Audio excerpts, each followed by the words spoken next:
মহানবী সাল্লাল্লাহু আলাইহি সাল্লামের মুখ নিঃসৃত বাণী, খয়রুন নাসি আহসানুহুম খুলুকা।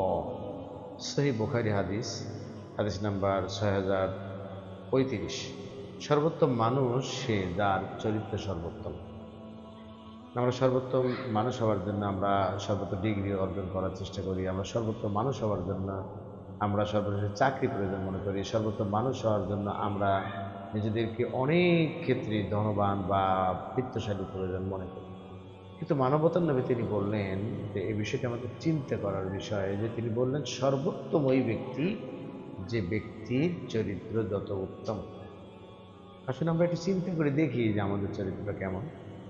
আমরা আমাদের নৈতিক চরিত্র, আমাদের মানবিক চরিত্র, আমাদের বিভিন্ন পর্যায়ে যে চরিত্রের দিক আছে, আমরা তো খালি শুধু চরিত্র বলতে মনে করি যে আমাদের সমাজে যারা জেনার বিচার বা এই বিভিন্ন রকমের অবৈধ যৌনাচার যারা করে তাদেরকে আমরা সাধারণত ইন্ডিকেট করে থাকি। আসলে চরিত্র বলতে এটা নয়, বরং চরিত্র হলো মানুষের নৈতিক জীবনের বা ব্যক্তি জীবন থেকে শুরু করে রাষ্ট্রীয় জীবন পর্যন্ত সকল ক্ষেত্রে মানুষের প্রত্যেকটি কর্মকাণ্ডে তার চরিত্রের সঙ্গে সম্পৃক্ত।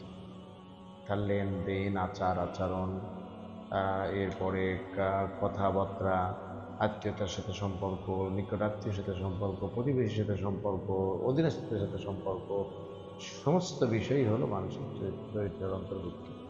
সুতরাং আমাদের চরিত্রে যদি উন্নত করতে চাই, তাহলে সংশ্লিষ্ট বিষয়গুলো সহ অন্যান্য যে বিষয়গুলো আছে এই বিষয়গুলো নিয়ে অবশ্যই আমাদেরকে দৃঢ়ভাবে চিন্তা ভাবনা করতে হবে এবং সামনের দিকে এগিয়ে যেতে হবে।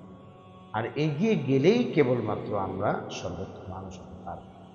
আল্লাহ সুবহানাহু ওয়া তাআলা যেন বিশ্বনবীর মুখ নিঃসৃত বাণী সর্বোত্তম চরিত্রের অধিকারী হওয়ার জন্য জীবনের প্রতিটি ক্ষেত্রে যেন নৈতিকতার পরিচয় দিয়ে আমরা যেন চলতে পারি, সে তৌফিক আল্লাহ পাকের কাছে কামনা করে বিদায় নিচ্ছি। আসসালামু আলাইকুম ওয়া রাহমাতুল্লাহি ওয়া বারাকাতুহু।